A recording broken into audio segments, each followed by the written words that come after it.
Mike Pendleton here with SureDog.com and the On the Mic podcast. And today, speaking to an absolute legend of the sport back in our lives, May 23rd in Brussels, because PFL is traveling the world. And why would you not go to Brussels and get this man on the card in the main event? The one and only, as I said, the legend, Benson Henderson. Sir, how are you?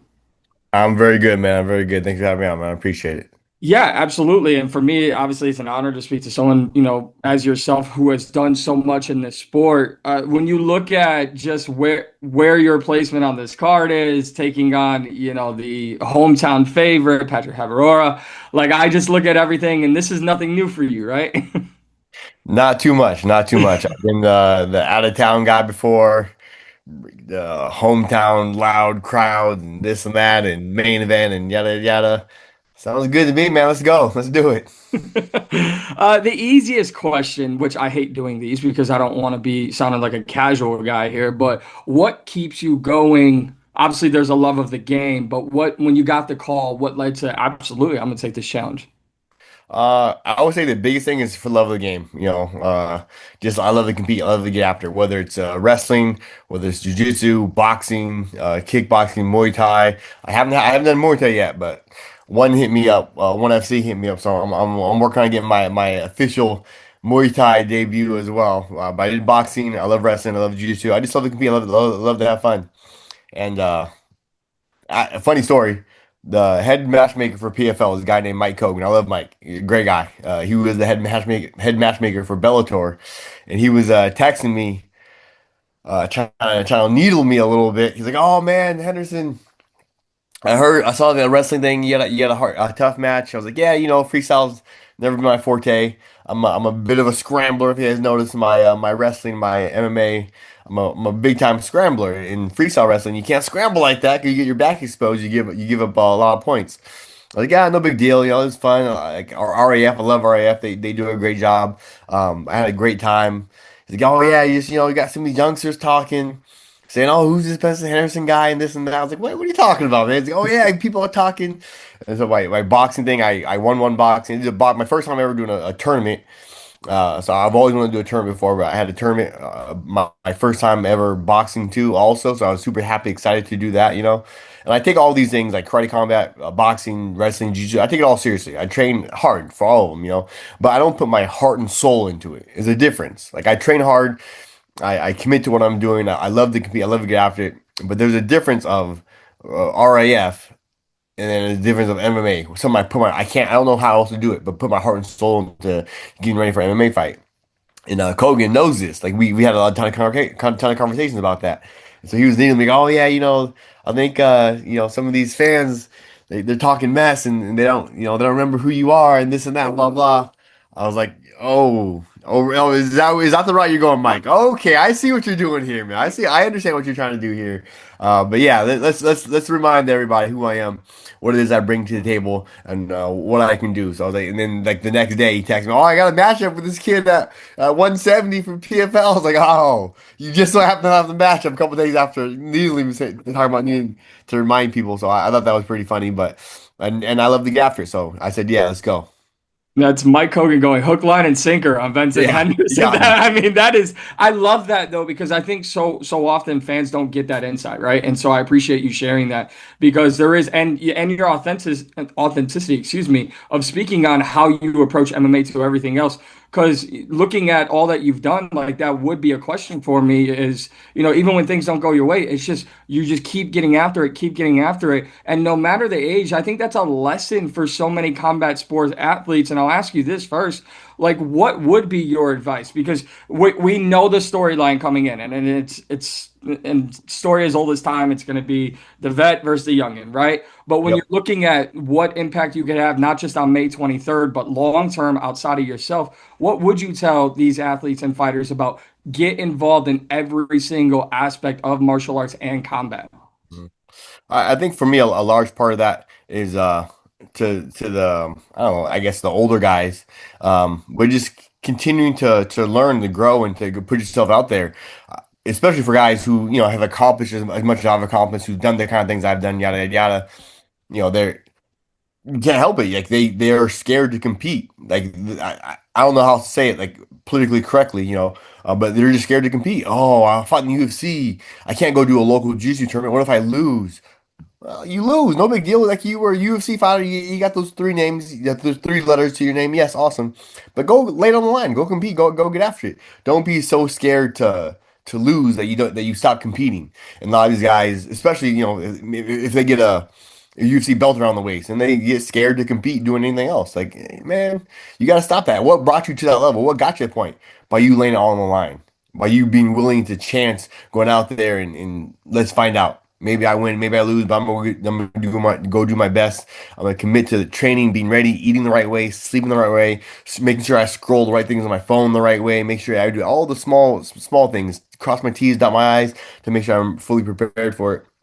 And then go out there and go compete, man. Go have fun. Whether it's karate combat, whether it's wrestling, whether it's jujitsu, whether it's no matter what it is, go have fun. Don't be scared to lose. I love that. By the way, I'm ready to run through a wall. This was always a bucket list interview for me, and it's just hitting everything that I thought it would. You mentioned something that I think is so big, mainly for fans. It's once you have those three letters, the letters that you had for quite some time on your resume, the UFC, right? It's just that's it. You've reached the mountaintop, and then they don't see the other side. You can go elsewhere and find just as much success. And for my money, PFL is doing things right, especially in 2026. New CEO John Martin in charge. Obviously, you were a part of Bellator. We're starting to really get that feel back, here with this company. When you see all the things you mentioned, RAF, Karate Combat, this week we're about to see the launch of MVP MMA. And that's not here to talk about other promotions, but how, as a veteran in the sport, how excited are you by having the opportunities of like a PFL here and other things that these fighters can just say, it's not just about those other three letters? Yeah, I think it's too important. I think the capitalistic society we live in, you have to have competition. You can't not have competition because then the who's ever on top is going to get stale. No need to innovate. No need to add this. No need to do things differently. No need to get better. So anytime you have competition, whether it's fighting, whether it's putting on fights, whether it's putting on entertainment, whether it's putting on movies, you have to have competition that helps breed innovation. It helps make it more exciting for fans because now this company's doing this, and then this company's doing this, and this company's doing this, and that's the concept that you need. I think it's great for the us older fighters to have a actual you know venue, a place that we can go to continue to lay it all on the line. Go compete, go have fun, go make some money. Hopefully they were smart with the money they made. But UFC never did the best job paying guys what they deserve to be paid. But hopefully they get a chance now to get a real return on the investment they put into the hours of years and years of work they put into their body, into their name, into their name brand to be able to make money for the rest of their lives, hopefully off of it.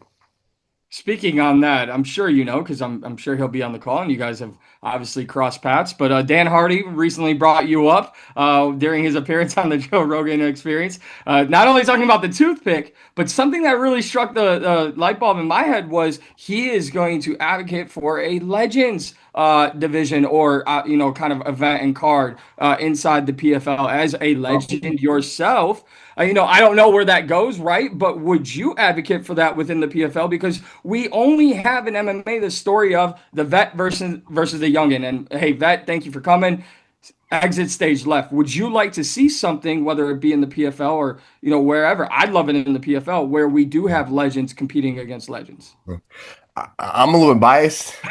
Them youngsters, they rankle me a little bit. I like going against some of the younger guys. I like they come into the practice room. I'm able to get my hands on them. Like, hey, let's see what you got, boy. Let's find out. Let's see how you stack up against me today in the practice room. So I like going against the youngsters. I think it's a time tested honor, right?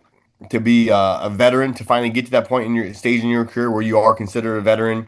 You go against some of these young, hungry youngsters who are really good. Let's find out. That's the way it goes. I was one of those young, hungry youngsters coming up. I beat up some old guys, and now I'm trying to be old guy and lay it on those young guys. And I'm not gonna let you have it easy. Let's go. Let's find out. So I like going against the youngsters myself personally. Like sign me up. Little young brash 21-year-old, 22-year-old, 25-year-old. They're all Okay, boy, let's find out, boy. Let's go. Let's see if you learned your lessons. I got a couple new lessons for you to learn. But as far as having legend versus legend, I would be interested in watching it. I would definitely pay money to watch it. I think that'd be great. Yeah, and I think it'd be a way to separate themselves and those young fighters off coming in full of testosterone. I get it. I absolutely get it. And I would never call you old, just for the Ah, record. don't. I would never say it. But I do have to ask you, we know what's coming up May 23rd, and I get you out of here just a couple more questions. I appreciate the time.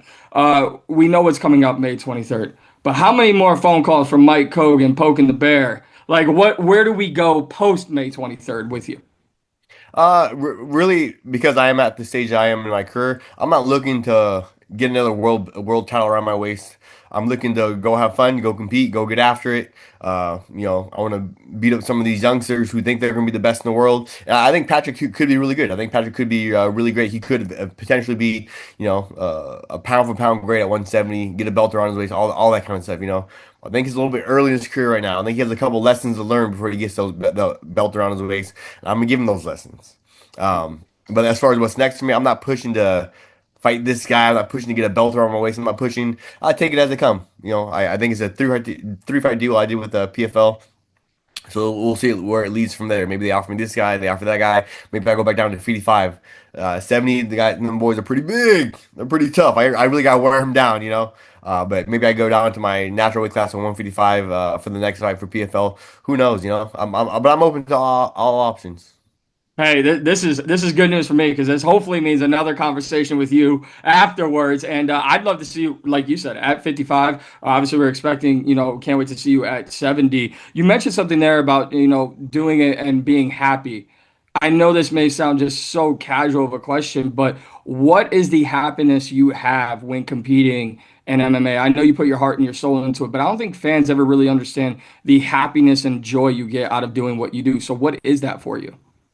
I think it's different for everybody, but it's similar to, a doctor doing what he does. He studied his whole life. He did this, and then now he gets to perform surgery, or maybe not surgery, but maybe he just diagnosed a correct ailment that somebody else couldn't diagnose. And it's easy fix on the with these simple pills. Like everyone gets their fix a little bit differently. Whether it's hiking, some people love to hike.